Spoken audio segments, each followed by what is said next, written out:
Últimos ajustes do técnico Felipe Luiz para pegar o Fluminense pelo Campeonato Brasileiro. O Flamengo tem mudanças na escalação e a gente vai aqui analisar nesse momento o João Guilherme falando sobre o que pode acontecer com o Flamengo nessa partida. Vamos ter mudança na escalação, provavelmente por causa dos jogadores que estão na data FIFA. E tem também o Galvão Bueno, que rasgou elogios ao Gerson do Flamengo após a vitória do Brasil em cima do Peru por 4-0. E o Vene Casagrande falando aí sobre a escalação do Mengão para a partida contra o Fluminense. Faz o seguinte, dá aquela moral, explode o dedo no like, vamos bater uma meta aí de 5 mil likes para esse vídeo, compartilha o vídeo no seu grupo de WhatsApp, corre nos comentários e escreva de qual cidade você está assistindo nossos vídeos e arrisca o seu palpite para a partida contra o Fluminense, tá bom? Vou deixar os créditos desse vídeo ao canal do João Guilherme, do Galvão Bueno, Vene Casagrande, link na descrição como crédito. Bora para as notícias do Flamengo.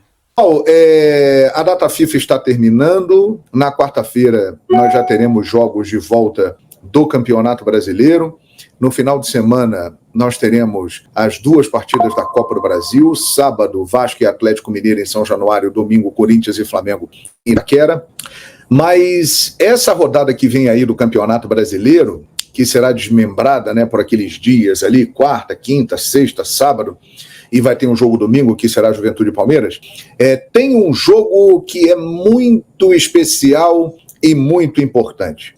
Fla-Flu. Só de ser Fla-Flu já é especial. Eu considero o Fla-Flu um dos maiores clássicos do mundo. Uma rivalidade extraordinária.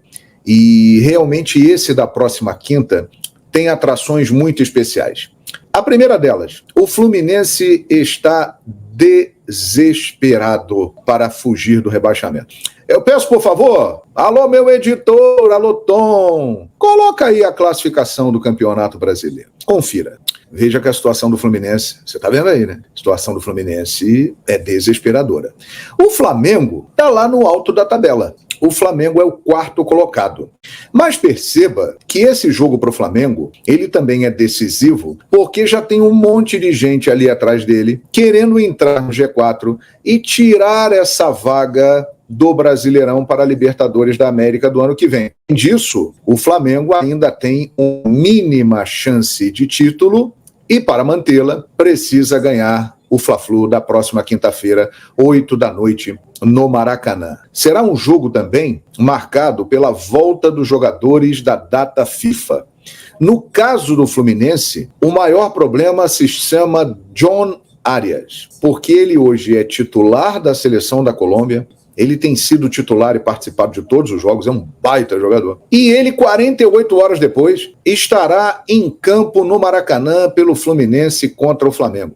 E um detalhe, não vai ter nenhum esquema especial de volta para o Arias, não. Ele vai voltar normalmente na quarta-feira para o Rio de Janeiro, em voo normal, ou seja, vai viajar muitas horas, vai ter um desgaste, obviamente que não vai treinar, vai se apresentar, vai dormir, vai comer direito e vai para o jogo. E tem que ir, né? Devido a esse nosso calendário desorganizado que propicia essa situação e pela urgência que o Fluminense tem nesse jogo, ele tem que ir para a partida. Não tem jeito. Fluminense que não conterá com o Serna, né? Que vem muito bem no time, mas acabou se machucando. O Ganso está vivendo uma grande fase. E do lado do Flamengo, a data FIFA também pode aprontar algumas situações, principalmente envolvendo o Gerson. 2 dias depois, tem Fla-Flu. E no domingo tem Corinthians e Flamengo. Olha que encrenca, olha que problema.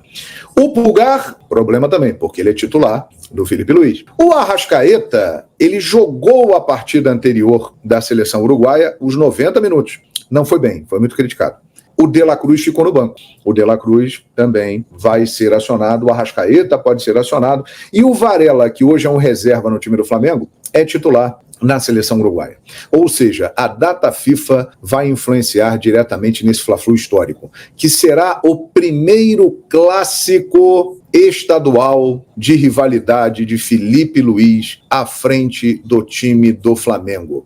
Ele tem esses dias todos aí para trabalhar. O Flamengo se reapresentou na quarta, trabalhou quarta, quinta, sexta, sábado, domingo folgou, trabalha nesta segunda, terça, quarta para o jogo. Ele teve aí pelo menos 7 sessões de treinamento para ir colocando o seu estilo de jogo, para ir aprimorando a parte física da equipe. Ele não contou com muitos jogadores, que são esses que eu já citei aqui, mas boa parte do grupo está com ele, boa parte do time titular. E aí fica a expectativa para saber o que o Felipe Luiz vai fazer, sinceramente. Porque vale a pena ele colocar Gerson, De La Cruz, Pulgar nesse jogo contra o Fluminense e depois no domingo tem jogo com o Corinthians, os caras jogando 2 dias antes, não é melhor preservar para o jogo de domingo contra o Corinthians, que é mais importante, vale uma vaga na final da Copa do Brasil? Eu não sei. O certo é que o Felipe tem esse pepino para descartar e para descascar logo na sua estreia como técnico do Flamengo principal em um Fla-Flu. Vai ser algo realmente muito interessante. Vai ser um jogão e muito, badalado, porque a galera não aguenta mais a data FIFA e está morrendo de saudade de ver o time do coração entrar em campo e jogar. Se preparem, porque vai ser uma volta de campeonato brasileiro espetacular. Eu vou dar aqui a minha opinião. Eu acho que o Felipe deveria preservar o Pulgar, o Gerson, o De La Cruz, colocar para jogar aqueles caras que não atuaram na data FIFA na terça-feira, pensando no jogo de domingo com o Corinthians. Muita gente não gosta disso, mas aí se jogar na terça, jogar na quinta, a chance de se machucar é muito grande devido à intensidade do jogo hoje, e no domingo a partida com o Corinthians pode salvar o ano do Flamengo, levando o Flamengo para uma final de Copa do Brasil e o Flamengo com chance de ser campeão. Não sei. Essa é a minha opinião. Eu preservaria esses caras que vão entrar em campo na terça-feira na data FIFA, no caso do Flamengo. No Fluminense não tem jeito, porque o Fluminense não tem um vasto elenco assim, e o Arias é fundamental, mas no caso do Flamengo, eu deixo de fora do Fla-Flu e penso no jogo do Corinthians. E aí, concorda comigo? Quero saber a sua opinião, hein? Rodada agitada, primeiro do retorno da fase de classificação, e o Brasil finalmente respira, consegue uma goleada, faz 4-0. Mas fazer 4-0 quer dizer que fez uma grande partida? Não, até porque o primeiro tempo não foi bom. O segundo tempo foi bem melhor do que o primeiro tempo. Alguns jogadores jogaram bem os 2 tempos. Se destacaram, e vou falar deles aqui agora. São jogadores que podem ser até considerados protagonistas nos seus times hoje. Então, 3 que saíram jogando e 1 que entrou depois, que foram jogadores fundamentais. Mas não dá para nem dizer que mas aquele primeiro tempo foi ruim demais, não pode mais jogar daquele jeito. Nossa, que segundo tempo espetacular. Fez ali 3 gols, tá certo, de pênalti, mas um golaço do Andrés, outro belíssimo gol do Luiz Henrique, teve outras oportunidades. Também não foi um segundo tempo de sonhos, mas acho que o Dorival, com os problemas que teve de jogadores que acabaram se machucando e ficando fora, como o Militão, por exemplo, como o Arana, como o Vini Júnior, Michael Vini Júnior, o Martinelli estava machucado para esse jogo também. Então, mas ele buscou um time ofensivo. Ele sabia que ele precisava uma vitória forte, uma vitória marcante, para trazer tranquilidade para a cabeça dos mais novos, mais velhos começarem com mais novos, para a seleção crescer daqui para frente, porque ainda teremos 8 rodadas e vem jogos muito difíceis por aí. Na próxima rodada, no próximo mês, Venezuela lá, complicado. Uruguai sempre complicado, o Uruguai está em crise. Diz que os jogadores não estão se dando com o louco Bielsa, com o técnico argentino, empatou em casa, 0-0 com o Equador, foi vaiado, está em crise. Mas o Uruguai é o Uruguai. O jogo vai ser em Salvador. Bom que a torcida lá na Fonte Nova vai ajudar a seleção brasileira. Então já que estava falando, olha só, o Paraguai virou esse ano da Venezuela 2-1, Uruguai 0-0 com o Equador, e eu vi 3 jogos. Vi o jogo do Brasil, mas vi outros 2. Vi inteirinho Colômbia e Chile. A Colômbia mostrou por que é a segunda força hoje do futebol sul-americano. Ela atropelou a seleção do Chile, meteu 4-0, dividiu os gols entre os 2 tempos. Se fosse 6, teria sido absolutamente normal. A Argentina, 6-0 em cima da Bolívia. Se fosse 7, teria sido normal também. Só o Messi fez 3. Veja se os argentinos não estão felizes. E o Brasil fez 4-0 em cima da seleção peruana, dividindo, volto a repetir, um primeiro tempo bem ruim e um segundo tempo bem melhor do que o primeiro, sem ser um grande segundo tempo. Mas eu falar dos jogadores. Vou até esquecer a defesa. Do meio para frente. Dorival mandou bem. Ele queria um time para buscar um resultado que marcasse, que desse uma virada, né? nessa forma com que vinha a seleção brasileira. Cheguei a dizer que o torcedor estava de saco cheio de ver a seleção brasileira jogar mal no último comentário, depois da vitória 2-1 em cima do Chile. Bruno Guimarães e Gerson, os dois volantes. O Bruno Guimarães, ele é referência no time dele na Inglaterra, ele está jogando muito bem, mas ele joga muito bem faz tempo. Eu sempre gostei muito bem do jogo dele, sempre achei que há muito tempo ele já devia ser titular da seleção brasileira. Ele é um volante que ele chega na área, ele ataca, ele chuta em gol, ele tem criatividade, ele tem técnica. Quem é o grande destaque do Flamengo hoje? É o Gerson. Já devia ter sido titular, mesmo com o Paquetá com condições de jogo na outra partida, agora que o Paquetá suspenso entrou, não pode sair, tem que jogar. Acho que foi até dele aquela bola que ele enfiou lá para marcação do primeiro pênalti pro gol, a participação dele, como ele muda o ritmo do jogo, fez uma belíssima partida. Bruno Guimarães e Gerson, os dois. O Rafinha, olha, o Barcelona tem um monte de jogador famoso, de craque, etc, etc, etc. O Rafinha, nesse começo de temporada, é o grande jogador do Barcelona, com gols, com bola servida. Ô, Lewandowski, faz aí, ó, toma aí. Jogando ali pelo meio, fechando pelo meio, deixando de ser aquele jogador que jogava só pela direita, e ele assim jogou. O Savinho é bom jogador. O Rodrigo nem se discute, né? Faltava o Vini por ali. Mas o quarto jogador que eu destacaria, quer dizer, Bruno Guimarães, Gerson, Rafinha, o quarto jogador, o Luiz Henrique. O Savinho é bom, foi muito bem na Espanha, foi pro Manchester City, time do Guardiola, deu moral pra ele, muito bom, rápido, sofreu um pênalti, fez algumas boas jogadas, mas o Luiz Henrique, ele entra e decide. Ele é o cara do Botafogo, e ele é o cara da posição ali. Meteu uma bola, primeira bola que ele pegou, meteu pro André, que golaço do André.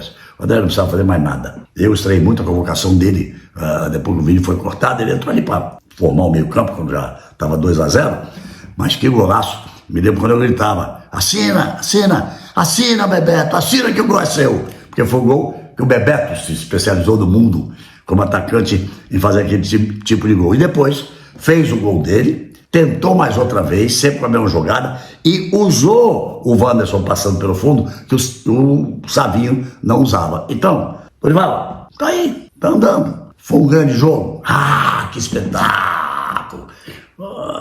Bom para a classificação, Argentina 22 pontos, Colômbia 19, Uruguai 16 com 7 de saldo, Brasil 16 com 6 de saldo, Equador com 13, Paraguai com 13, Bolívia com 12, Venezuela com 11. Os dois últimos colocados, Peru com 6, Chile com 5, foram os dois que o Brasil ganhou nessa rodada. Então agora vai pegar Venezuela fora, Uruguai em casa, tem tudo para jogar melhor. Dorival, você está começando a achar. Eu estou aqui na esperança de que você tenha começado a achar 4 ou 5 jogadores aí que tem que jogar. Jogadores que estavam fora, como o Gerson, como o Bruno Guimarães, como o Luiz Henrique, esses caras têm que jogar. Valeu. Não foi nenhum espetáculo. Não foi. A Argentina massacrou mais a Bolívia? Mais. A Colômbia massacrou mais o Chile? Mais. Mas foi um belo resultado. Um 4-0. Respira e toca em frente. Eu vou começar com a cara de pau do Corinthians. É assim que eu vou definir essa situação, porque o Fred Luz, aquele que já foi do Flamengo, inclusive, ele deu uma entrevista ao UOL e durante essa entrevista falou sobre as dívidas, sobretudo a dívida que tem com o Cuiabá em relação à compra do volante Ranieri. E ele disse o seguinte, gente, é sério isso, tá? Isso não é fake news. Abre aspas. Não é que o Corinthians seja caloteiro. Aí eu vou pedir licença ao Cristiano, presidente do Cuiabá, e dizer que ele exagerou e muito.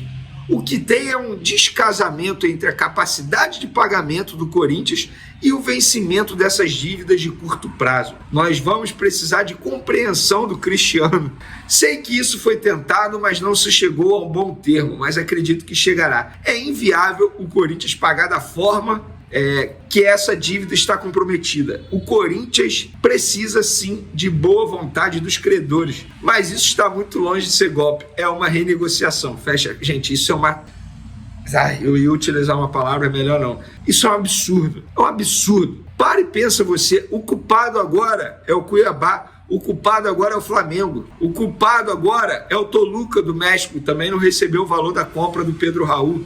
Gente, estão invertendo os valores, isso é um absurdo. Como é que o Fred Luz, o CEO do Corinthians, me dá uma declaração dessa? É basicamente você tem, sei lá, chegou a fatura do seu cartão de crédito aí você liga para o banco e fala assim, banco, não vou conseguir pagar não, porque tem vou até utilizar a palavra que ele usou aqui, um descasamento com a data de vencimento e o meu fluxo de caixa.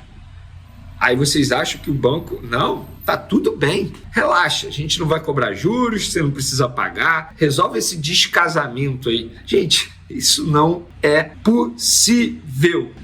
Não é possível. E lembrando, foi essa atual gestão do Corinthians que fechou esse contrato de compra do Ranieri. Então eles nem podem alegar que assumiram essa responsabilidade da outra gestão. Essa atual gestão do Corinthians que fechou a compra do Mateuzinho e deve ao Flamengo. E o Mateuzinho vai entrar em campo no domingo contra o Flamengo. E se ele faz o gol da classificação do Corinthians em cima do Flamengo? O nome disso é doping financeiro. É um absurdo que o Corinthians vem fazendo. É o famoso, com outras palavras, devo, não nego e pago sabe-se lá quando. Falando de futebol, Fla-Flu quinta-feira, torcida do Flamengo esgotou ingresso do setor norte, leste inferior e oeste inferior para clássico contra o Fluminense. Restam apenas bilhetes no setor leste superior e Maracanã mais. Para a torcida do Fluminense, destinada apenas para a torcida do Fluminense, setor sul, apenas 3.200 ingressos vendidos para um setor que tem capacidade de 18 mil. E esse jogo é mais importante para o Fluminense que para o Flamengo. Eu acho que a torcida do Fluminense está abandonando a equipe no momento tão difícil que o Fluminense vive no Campeonato Brasileiro. E na atividade dessa terça-feira, o técnico Felipe Luiz, segundo o site Coluna do Fla, esboçou o Flamengo da seguinte maneira: Rossi, Wesley, Léo Ortiz, Cleiton e Alexandre, Alan, Everton Araújo e Alcaraz, e a trinca ofensiva Michael, Bruno Henrique e Gabigol. Gostei muito da trinca ofensiva, lembrando que nessa quarta-feira à tarde o Flamengo encerra a preparação e vai contar, se tudo der certo, dentro da logística, dentro do planejamento da logística, vai contar com os 6 dos 7 convocados. Apenas o Pulgar não chegará a tempo para a atividade da quarta. Então, Varela, De La Cruz, Arrascaeta, Gonzalo Plata, Fabrício Bruno e Gerson estarão na atividade dessa quarta-feira à tarde. E, obviamente, o aproveitamento desses jogadores no Fla-Flu vai depender da minutagem deles nos jogos das seleções nessa terça-feira. Não tem como prever nada. Pessoal... Então tá aí, nação, essas foram as últimas informações do Flamengo. Vamos ficar de olho então no que o Felipe Luiz vai preparar para essa partida contra o Fluminense, né? Lembrando que essa partida é importante para o Flamengo porque precisa da vitória para continuar vivo na briga pelo título do Campeonato Brasileiro, e do lado do Fluminense, o Fluminense também precisa da vitória para poder se afastar da zona do rebaixamento. Flamengo vencendo, o Flamengo pode afundar ainda mais o Fluminense. Então vai ser uma partida muito aberta, os dois times buscando ali a vitória. Então eu acho que vai ser um jogo bem interessante pra gente analisar, pra gente poder assistir. Eu acho que o Flamengo vai se sair bem, sim, nessa partida. Vamos ver o que pode acontecer, o que o Felipe Luiz se preparando aí pra essa partida, de acordo aos jogadores aí que vão voltar da data FIFA, né? Então tem treino hoje do Mengão, na parte da tarde. O Flamengo também está... em preparação para a partida da Copa do Brasil, que é importantíssima. A gente vai ficar de olho e vamos trazendo as melhores informações para vocês aqui no nosso canal, tá bom? Muito obrigado por vocês estarem aqui, ó, junto com a gente até o final do vídeo. Ó, não se esqueça, vou deixar um detalhe importante para você aqui, ó, que no final desse mês de outubro eu vou sortear uma camisa dessa aqui, ó, manto número 3, lançamento do Flamengo, manto número 3, para você que é inscrito no canal. Você que é inscrito no canal, é só você se inscrever, ativar o sino das notificações, e tem um link na descrição do vídeo. Segue a gente lá nas nossas redes sociais, tanto no Insta como no X, para você ficar ligado nas informações do Mengão, tá bom? Grande abraço e a gente se vê no próximo vídeo.